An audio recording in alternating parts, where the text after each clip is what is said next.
Kalau keamanan OT sama keamanan IT itu bedanya apa, Pak? Sebenarnya semuanya CIA semua kan tuh. Kalau di OT itu bukan CIA lagi, dia bukan mengarah ke confidentiality yang pertama, tapi mengarah ke safety. Makanya ada namanya CIA, ada namanya SAI. Safety-nya duluan, setelah itu availability, setelah itu baru integrity. Gimana Pak Irfan tuh kira-kira untuk mempertimbangkan resiko ya, resiko yang mana yang sebaiknya dipakai? Kalau di OT atau di agak beda treatmentnya dengan IT.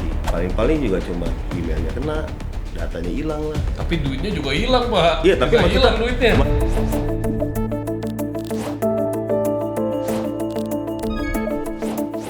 Selamat datang di Sekura Cyber Talk. Saya Reynald sebagai host, bersama saya ada co-host saya, Pak Khalif. Khalif? Dan kami saat ini mengunjungi satu perusahaan yang sangat terkemuka di bidang IoT, IT, dan cyber security, terutama infrastruktur buat kawasan. Dan saat ini kami langsung berbicara dengan pimpinan pertama di perusahaan ini yang sudah sangat berpengalaman, praktisi IT, sudah melanglang buana ke luar negeri, sekarang sepertinya mendapatkan ketenangan di salah satu kawasan yang paling ngetren di Tangerang Selatan. Bersama saya ada Pak Irfan Yasni. Selamat datang Pak Irfan. Terima kasih, terima kasih. Bagaimana kabarnya Pak Irfan? Baik, baik. Luar biasa Selamat Pak datang Irfan. di kawasan kami tercinta. Topiknya relevan ya kali ini ya, dengan apa yang kita bawa yaitu IoT dihubungkan dengan kawasan yang sudah dikelola oleh Pak Irfan selama ini. Ya, jadi Pak Irfan, kami kesini dari Sekura ingin bertanya-tanya dan bertukar pikiran yang masih terkait dengan cyber security seputaran IoT, seputaran OT, baik itu untuk kawasan atau untuk kawasan yang lain yang ada manufacturing dan industri. Karena sekarang kan perusahaan-perusahaan ini kan diminta untuk kalau bisa berinvestasi di Indonesia. Jadi kita tidak mengekspor lagi barang-barang mentah. Sehingga banyak manufacturing yang hadir di sini, mungkin termasuk di kawasan yang sebenarnya masih di dalam ruang lingkup perusahaan Bapak. Nah, Pak, bisa kasih tahu nggak sama audiens bagaimana sih bedanya keamanan siber untuk contoh perusahaan-perusahaan seperti perbankan yang senantiasa membicarakan siber dengan perusahaan-perusahaan yang bergerak di manufacturing? Mungkin dari awal dulu kita bisa taunya masalah IT security ya. IT security artinya information technology. Artinya yang selalu yang diprotek itu apa sih kalau terkait security? Pasti terkait informasi, terkait data. Bagaimana data itu bisa dikelola, bagaimana itu bisa dijaga integritasnya, availability-nya, termasuk juga confidentiality-nya. Jadi istilahnya kalau di IT itu ada konsep CIA ya. Pertama confidentiality, integrity, availability. Karena kan zaman sekarang ini kan semua serba connected ya. Kalau zaman dulu kan orang memanage manufacture itu, memanage PLC, memanage mesin-mesin mereka ya mesti datang onsite, mesti controllernya mesti onsite segala macam. Nah sekarang kan mereka mesti ada beberapa data itu mereka connect ke cloud, ada beberapa yang informasi yang mereka butuhkan di luar. Karena proses digitalisasi mereka timbul yang namanya OT. OT itu pasti dengan namanya digitalisasi, dengan adanya koneksi segala macam pasti OT ini timbul. OT security dalam hal ini. Nah, kalau kita bicarakan OT security, kita akan bicara namanya operation technology. Jadi, yang dikata kuncinya adalah operation. Jadi bukan information. Kalau operation itu artinya menjaga bagaimana operasi itu tetap berjalan dengan baik gitu. Jadi tidak ada disruption, tidak ada manipulate terhadap mesin-mesin yang ada segala macam, sehingga banyak hal yang bisa dilakukan dan kita bisa cegah sebelum terjadi hal yang tidak diinginkan. Jadi jangan sampai digitalisasi tanpa proteksi menjadi chaos gitu. Nah, situlah timbullah yang namanya konsep OT security. Begitupun bukannya di manufacturing, tapi di kawasan pun kita harus memikirkan hal semacam itu. Nah, kembali lagi nih, ini kan tetap masalah keamanan ya Pak ya. Kalau keamanan OT sama keamanan IT, itu bedanya apa Pak? Tadi kan Bapak sudah bilang, oh kalau OT lebih fokus ke operation, Ya. kalau IT lebih fokus di data. Mm. Nah, cuman pertanyaannya operation ini seperti apa Iya gitu kan? Kan sebenarnya semuanya CIA semua kan tuh ya. Sebenarnya kalau di OT itu bukan CIA lagi. Oh gitu. Dia bukan mengarah ke confidentiality yang pertama, Oh. tapi mengarah ke safety. Makanya ada Oh. namanya CIA, ada namanya SAI. Dibalik nih. Apalagi nih? Safety-nya duluan, setelah itu availability, setelah itu baru integrity.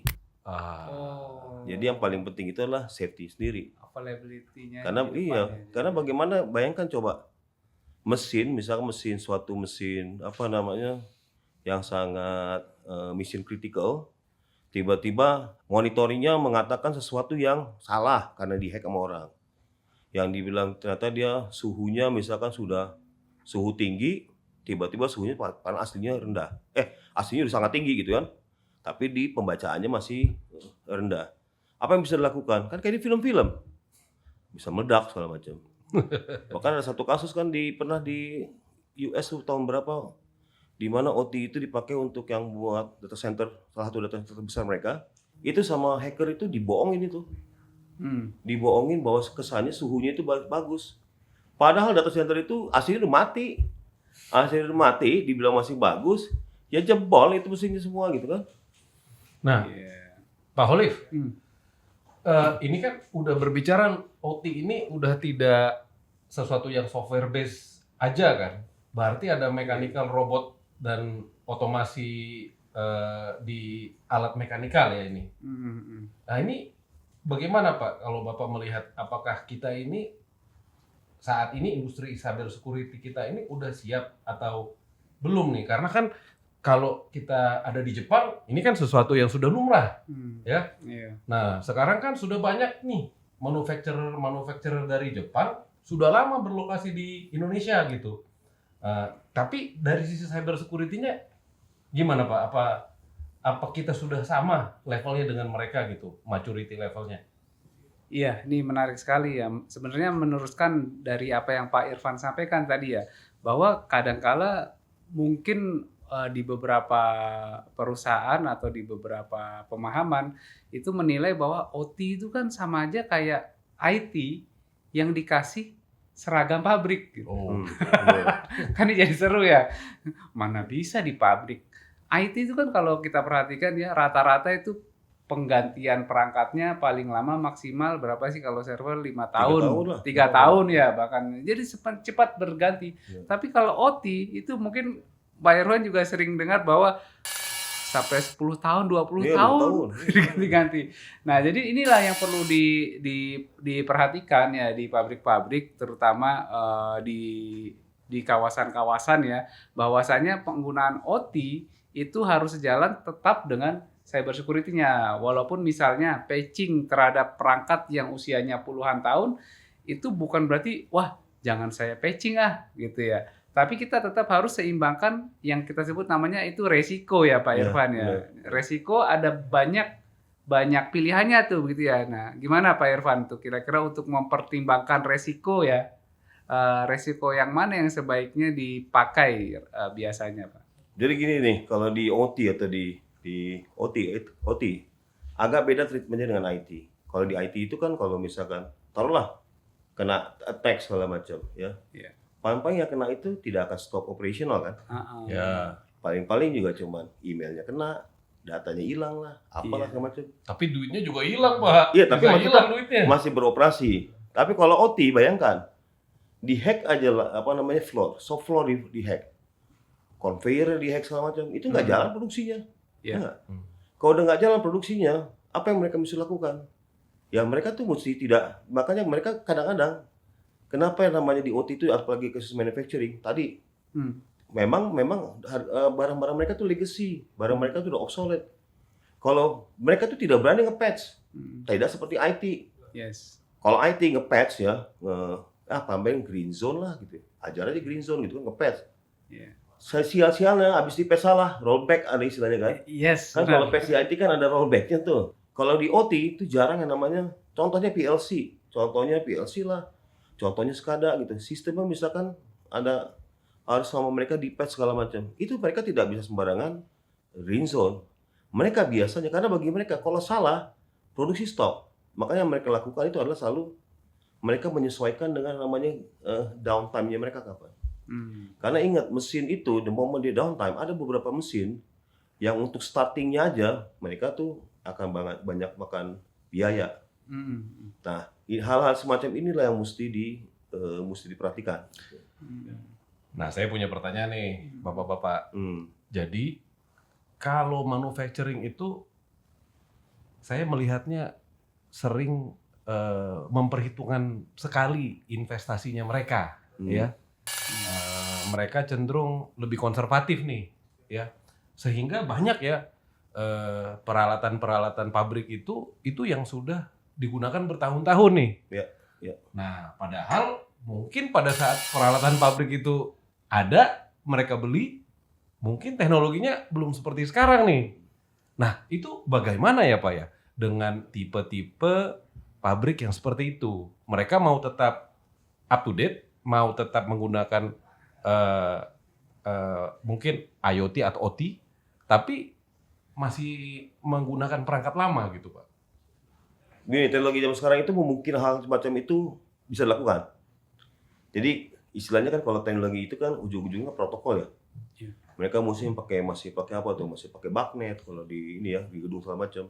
Sedangkan kalau di IT kan semuanya serba TCP/IP. Sebenarnya dari dulu itu ada teknologi itu melakukan konversi. Konversi dari bagnet jadi IP, dari OPI misalnya jadi IP gitu. Ya, macam-macam seperti ada. Jadi istilahnya walaupun mereka punya mesin-mesin lama, apapun mesinnya pasti ada konsepnya mesin, di atasnya ada controller, di atas controller pasti ada namanya supervisor. Oke. Nah, minimal mereka untuk ngontrol itu, mereka tuh adanya di level controller gitu. Nah, ini sebenarnya prinsip protokolnya masih protokol standar, ya kontrolernya aja yang kita convert menjadi IP base gitu. Nah, konversi seperti ini sudah sangat memungkinkan untuk zaman sekarang. Jadi sebenarnya itu tidak ada halangan Pak ya untuk mereka upgrade. Nggak ada halangan dengan mesin ada pun, selama mereka ada controller, protokolnya masih bisa convert. Banyak cara untuk mengconvert protokol, sehingga nanti fungsinya itu tadi kalau fungsi OT ini kan sebenarnya ada cuma dua kan, monitoring atau command on control. Jadi perangkat itu secara fisikal bisa dimonitor, dia sedang mengerjakan apa statusnya segala macam, atau kita bisa melakukan command and control. Kalau zaman dulu kan command and control orang mesti datang ke onsite kan, mesti datang ke onsite, mesti buka terminalnya, terminal jadul zaman dulu kan, terminal yang layarnya juga masih layar CRT yang gembung-gembung gitu kan. Iya. Mungkin Windows-nya juga masih Windows Yang hijau-hijau itu. Ya, Windows 3.11 kali atau Windows berapa gitu kan udah vulnerable banget, udah nggak ada support.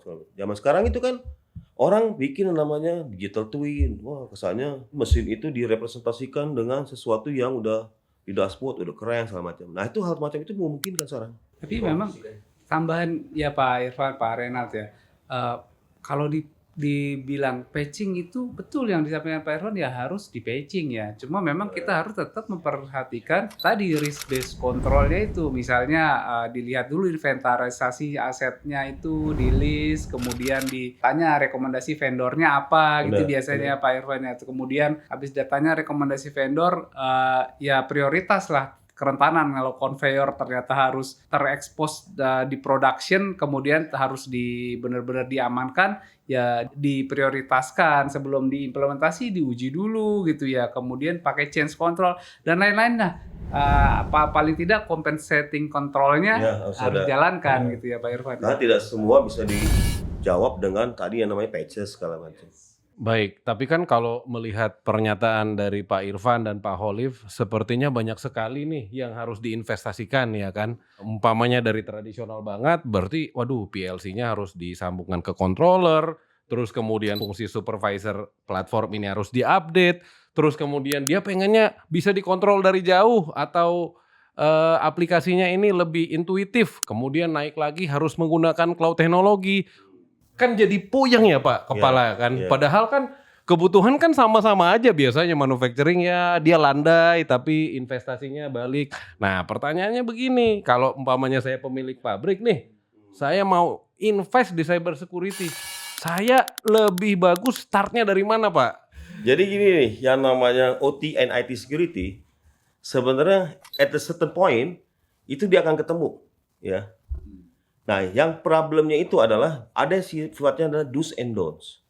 Kalau mau melakukan yang namanya OT security, jangan main hantem aja. Wah, saya mau kontrol ini yang namanya mesin saya, sensornya mau saya kontrol dari apa nih handphone itu ya. Terus main simple sama dia, konekin aja apa namanya skadanya ke internet. Biasa owner Pak begitu, Iya, ya paling kan? gampang. Maunya, saya mau lihat bagaimana nih, ya kan? Produksi lain saya bagaimana? Iya, dihantam sama dia tuh, yang namanya skadanya dia langsung connect. Nah itu salah, totally salah. Atau dia melalui IT gitu ya, dia konekin skadanya ke IT network, ke IT environment. Padahal IT itu mungkin sudah paling gampang dihajar. Jadi jangan sampai antara IT dan OT ini udah nyambungnya seperti tanpa ada guardrail, tanpa ada firewall. Nah paling benar itu adalah kalau mau investasi, lihat sesuatu yang sifatnya command and control. Kalau misalkan fungsi yang monitoring is okay kalau istilahnya bukan oke ya. Istilahnya kalau mau di-interrupt sama orang, di-intercept sama orang, paling damage-nya nggak ke operation. Damage-nya mau ke data kan. Tadi kan OT kan terkait operation. Yang paling utama itu adalah cari aset yang command on control gitu. Kalau misalkan kita mau melakukan command and control dari luar, nah itulah yang mesti kita protect. Nah saat kita mau melakukan seperti itu mesti juga dilihat. Jangan main blindly invest. Kalau kita bicara dengan beberapa prinsipal, selalu mereka bilang nih, mereka ada yang namanya di OT itu purdu layer ya. Kalau di IT kan namanya OC layer, ini ada purdu layer. Wah kalau Saya mau kira tanaman purdu itu, ya kan Kalau paku-pakuan. kalau mau secure katanya di tiap poin tuh, di physical, di controller, di level 3-nya ini segala macam. Sebenarnya nggak semua seperti itu. Sebenarnya simple. Yang pertama itu adalah identify dulu asetnya tadi. Yes. Apa yang itu aset itu bisa mau ngapain sih? Jangan semua aset itu di apa namanya? Di OT kan boleh, tapi nggak perlu semuanya itu di OT security kan gitu. Nah, waktu pas diintegrasikan ke IT, jangan main sembarangan tanpa ini. Lebih baik split mereka. Jadi daerahnya OT, daerahnya IT. Di antara itu ya biasa perimeter ya nggak. Taruhlah mereka perimeter firewall segala macam sehingga kalau ada apapun mereka tidak akan nyebrang. Itu. Berarti pertama tadi itu inventarisasi aset, kemudian dilengkapi dengan arsitekturnya, kemudian dilakukan segmentasi dan connectivity gitu kira-kira Pak Irfan ya. Dan sepertinya pendekatannya lebih ke aset mana yang langsung berimpact pada production dan nilainya ada lumayan ya Pak ya. Benar. Nah tadi saya tertarik ini mengenai pemisahan ini. Nah kalau dipisahkan, taruhlah ada guardrail atau belum disatukan karena takutnya nanti kalau ada penetrasi dari adversaries ya sehingga nanti bisa langsung berimpact pada OT dan berimpact pada production. Apakah tetap diperlukan untuk melakukan penetration test, Pak? Harus. Tapi memang pentestnya itu tidak seperti pentest IT. Berbeda, Pak ya? Beda. Jadi pentestnya mereka itu karena gini, OT di protokolnya nanti kalau dilihat kalau mau kita capture yang paket di dalam paketnya si OT ini, isinya kan cuman kalau kita encapsulate dari IP lah ya. Memang ada TCP IP-nya, ada header-nya segala macam. Tapi di dalamnya itu isinya cuman tidak seperti IT. Kalau IT kan banyak tuh ya, mau protokol HTTP lah, apalah segala macam. Kalau mereka paling cuman itu tadi isinya cuma bit and byte sedikit. Di situ adalah message-message yang isinya cuman statusnya dia, status komen yang mereka accept segala macam. Nah, pentestnya itu bukan pentest berupa kita coba nge-pentesin. Tapi pentestnya itu kita lebih banyak ke explore, discovery. Jadi kita mesti lihat behavior-nya dia juga. Karena tidak semua yang namanya kita coba intercept, kita penetrasi segala macam, dia akan berimpact ke si mesin yang terkait. Karena mesin yang terkait ini kan protokolnya tadi masing-masing proprietary. Agak sulit untuk melakukan pentest dengan standar injeksi, misalkan standar kita misalkan kayak dulu kayak IT ada yang namanya kita coba SQL injection. Kalau di OT belum tentu nggak akan jalan gitu. Karena mereka cuman istilahnya bytes and bytes. Misalkan dia bacanya byte 1, 2, 3, 4 di payload itu adalah untuk saya mesti buka katup kah, tutup katup kah, atau pause kah seperti itu. Ya. Nah, jadi mesti dilihat tadi behaviornya. Iya betul. Tapi gini Pak Renald, sekarang itu kita ada teknologi yang terkini, yang mutakhir Pak. Contohnya di Sekura AI, kita itu membuat sebuah teknologi AI yang dimana Sekura AI bisa melakukan penetration test terhadap perangkat OT, OT itu sendiri gitu ya. Jadi nggak hanya IT Pak Re, OT juga yang tadi Pak Irfan sampaikan itu kita udah define masing-masing, bahkan kita set up guardrailnya sehingga standar-standar yang biasanya orang lakukan pentest di IT itu beda di OT, itu udah kita define sendiri dan mudah-mudahan tetap terjaga keamanannya ya, tidak sampai menghancurkan apa yang sudah berjalan. Ya, karena kalau menghancurkan Pak, beberapa waktu yang lalu ya ada kasus di Iran Pak, yang tiba-tiba pabriknya itu meledak ya, dan dikatakan bahwa pabriknya meledak karena emang sudah ada penetration tapi nggak tes. Penetration Itu only serangan gitu. namanya, Serangan ya, serangan. Betul, serangan, dan serangannya dilakukan agen Israel dan akhirnya itu pabriknya meledak Pak. Nah itu bahaya sekali ya kalau umpamanya IT dan OT-nya disatukan, terus kemudian secara keamanan belum belum 100% ya Pak ya? Ya, ya. Nah tadi kan di OT itu konsepnya bukan CIA tapi SAI. Oh. Yang pertama itu ada safety dulu gitu. Iya, yang pasti mungkin itu bukan CIA Pak ya? Bukan. Itu mungkin agen yang lain ya? Agen yang lain. Agen yang lain. Menarik juga ya Pak Renald, ada serangan terhadap OT gitu. Nah, tapi sebenarnya kan tadi sesuai pembicaraan kita, kita tetap harus membatasi koneksi-koneksi OT tersebut gitu ya. Nah, serangannya itu kebanyakan lewat mana ya Pak ya? Dari internet kah, dari flash disk kah, atau dari... Gini, kan serangan itu tadi seperti kita bilang. Kalau di OT itu kan ada full layer ya. Bisa dari physical, bisa physical artinya dari jaringan yang dia pakai, di jaringan serial segala macam, ataupun di controller gitu. Atau dari ada yang namanya kalau di OT itu kan namanya human man interface. Human man interface itu adalah itu tuh yang konsol-konsol dipakai sama vendor, yang untuk mengontrol mesin segala macam itunya. Kita pikir dulu secara data, man in the middle istilahnya, orang yang tiba-tiba masuk ke tengah gitu ya. Iya, Masuk di tengah-tengah itu yang menjadi awal. culpritnya awalnya. Iya. Ternyata berdasarkan statistik, rata-rata itu mereka diserang itu dari IT, phishing lah, malware segala macam. Nggak sadar ini operatornya itu dia masuklah ke mana ke controller, dia pakailah PC-nya, dicolok sama dia, ya udah kena, ya nggak? Atau dia misalkan dia udah kena di IT-nya, dicobalah VPN. Somehow controllernya itu jadi tadi biar gampang, kalau itu nggak langsung connect, saya pakai VPN kok gitu kan. Dia pakai VPN tuh. Kan dibilang secure tunnel kan? Iya. Padahal di dalam itu sudah ada malware yang sehingga dia bisa menginjek dan dia udah sama dia dibuka gitu. Bisa di override itu message-message yang tadinya kayak dia pakai keylogger yang tadinya harusnya on dijadikan off kan bisa kan. Betul. Kesannya on nih di layar dia nih, padahal di offin sama dia gitu kan. Betul. Kesannya dinaikin padahal diturunin, itu bisa aja. Jadi walaupun nggak terkoneksi internet pun sebenarnya vektor-vektor serangan itu bisa jadi lewat hal-hal lain yang terkoneksi internet ya Pak Irfan ya. Makanya yang namanya IT security, OT itu kebanyakan itu impact-nya karena di sebelah tetangga, which is di IT-nya. Saya kebayang sih Pak, kalau seandainya saya sebagai penyerang untuk OT, mungkin saya bisa jadi mempercepat rotasi dari conveyor belt-nya kan. Wah cepat ya kan. Berbahaya Pak ya, agak berbeda ya jenisnya. Nah kalau begitu memang harus senantiasa ada mekanisme buat keamanan ya Pak ya. Tadi kan kita sudah bicara mengenai penetration test. Nah seberapa sering penetration test yang harus dilakukan seandainya OT dan IT-nya sudah nyambung? Dan selain penetration test, apalagi Pak yang kira-kira? Apakah kalau di perbankan kan ada tuh seperti phishing simulation gitu. Tapi saya lihat mungkin kalau di sini kurang tepat mungkin ya. Yeah. Nah, apa menurut Bapak bagaimana nih? Oke, baik. Jadi memang benar ya, bahwasannya tadi kesimpulan kita serangan vektor itu nggak hanya langsung menyasar ke OT-nya ya, tapi melalui yang lain, bisa jadi IT yang terkoneksi ke internet lebih mudah. Kemudian kalau ditanya seberapa sering sih harus dilakukan uji keamanan atau pentest gitu.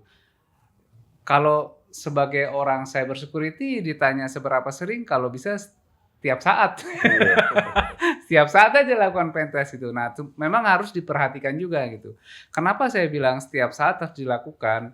Karena kita tahu bahwasanya pada saat pentest dilakukan, misalkan engagement pentest terjadi selama 1 bulan gitu, di detik pertama laporan itu dibuat, maka di detik itu pula ada jenis serangan yang baru ya Pak Irfan ya.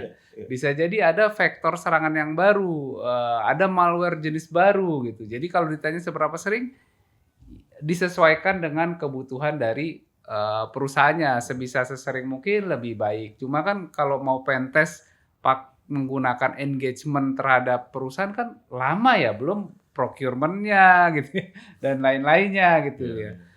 Kira-kira kalau untuk pentest seperti itu. Cuma kalau berbicara terkait human behavior-nya, kalau berbicara tentang manusianya, rata-rata OT kan kadang-kadang harus ada interface yang tadi Pak Irfan sampaikan yang butuh manusia juga ya gitu. Ataupun serangan itu bisa terjadi ke manusianya seperti misalnya phishing email tadi gitu ya. Ya, saya rasa untuk awareness seperti training ataupun simulation masih tetap diperlukan ya Pak Irfan. Tetap relevan ya. Tetap musik. Pak Irfan, sekarang kan AI lagi marak-maraknya. Ada dampak nggak ke OT security ini? Sudah pasti ya. Nih contohnya nih saya bergeser ke arah kawasan ya. Dulu itu kan kita berpikiran kan oh kita mesti punya bukunya nih. Ya, bukunya itu kita implant sebagai knowledge base. Nah, zaman sekarang dengan AI, buku-buku itu tidak perlu. Ternyata yang namanya knowledge base itu sudah bisa kita dapatkan di luar segala macam, bisa kita bisa menggunakan GenAI segala macam, bisa kita masukkan sebagai knowledge base-nya si bagaimana si controller itu bekerja gitu. Nah, kalau misalkan di kita bisa melakukan itu, artinya hacker pun bisa melakukan itu gitu. Jadi apapun yang bisa kita lakukan, pasti mereka bisa lakukan. Ini tidak menakut-nakuti Pak ya. Tapi memang kenyataannya seperti itu ya dengan adanya AI. Kita juga menyaksikan kok di kawasan juga kadang-kadang kita melakukan pentest itu untuk OT itu sama seperti di IT. Kadang-kadang ya. Biasanya kan konsep kalau di IT ini kan setiap ada yang baru pentest sebelum mulai. Di kawasan pun sama. Setiap ada yang baru pentest. Karena kita ngalamin sendiri bahwa selama ini yang namanya CCTV, misalkan contohnya CCTV ini. CCTV kita taruh sebagai mata kan? Iya. Mata kita taruh kan OT itu. Setelah itu kita pikir dulu kan biasa-biasa aja aman. Ternyata sekarang yang namanya CCTV itu beredar di luaran itu sudah sangat mudah untuk menghack itu CCTV. Iya. Nah, problemnya itu nanti CCTV itu impact-nya bukan hanya ke CCTV loh. Bisa impact juga nanti mendownkan beberapa fungsi lain seperti juga fungsinya si traffic light segala macam. Disitulah fungsinya segmentasi diperlukan. Jadi di OT itu sangat penting sama segmentasi. Oke, sepertinya cukup banyak ya pengetahuan mengenai OT ini hari ini yang kita dapatkan. Mungkin sebelum kita tutup sesi ini ya, dari Pak Khalif dan Pak Irfan, ada mungkin sedikit yang mau disampaikan kepada pemilik-pemilik perusahaan yang saat ini masih ingin bertransformasi digital ya, tapi jangan sampai karena dengar podcast kita mereka jadi nggak mau gitu. Mungkin boleh Pak Irfan ada pesan-pesannya? Oke, jadi transformasi digital itu kan inevitable. Sesuatu yang kalau kita nggak melakukan, lawan melakukan. Kalau kita tidak melakukan, lawan melakukan sehingga mereka lebih produktif, mereka lebih efisien, mereka lebih quality-nya bisa lebih bagus segala macam. Makanya mereka melakukan transformasi. Transformasi itu sudah pasti kan equivalent dengan digitalisasi. Dengan digitalisasi artinya dia akan go network saat terkoneksi. The moment terkoneksi segala macam sudah pasti exposure tinggi, security exposure. Nah, carilah invest itu tadi selalu tahu aset kita seperti apa, impact aset itu seperti apa. Aset itu kita mesti lihat kalau yang mana yang hanya sekedar dimonitor, mana yang sekedar ada command control. Yang command control inilah yang mesti difokuskan, ya. Setelah itu, setelah jadi segala macam investasi, jangan melulu kita melakukan investasi di OT security atau OT, jangan melulu bahwa OT ini adalah urusannya IT. Ingat, OT ini bukan urusan IT only, tapi juga urusannya sama engineering. Karena masing-masing manufacturing itu punya tim engineering sendiri. Punya orang yang ngerti behavior itu barang itu mesin segala macam. Jadi kalau OT itu libatkanlah bukan hanya IT.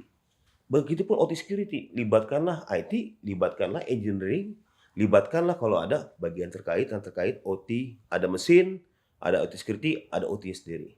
Jadi memang mindsetnya bukan melulu bahwa OT security atau OT itu adalah proyeknya IT, bukan. Itu proyeknya operasional, proyeknya antara kolaborasi antara tim engineering sama tim IT.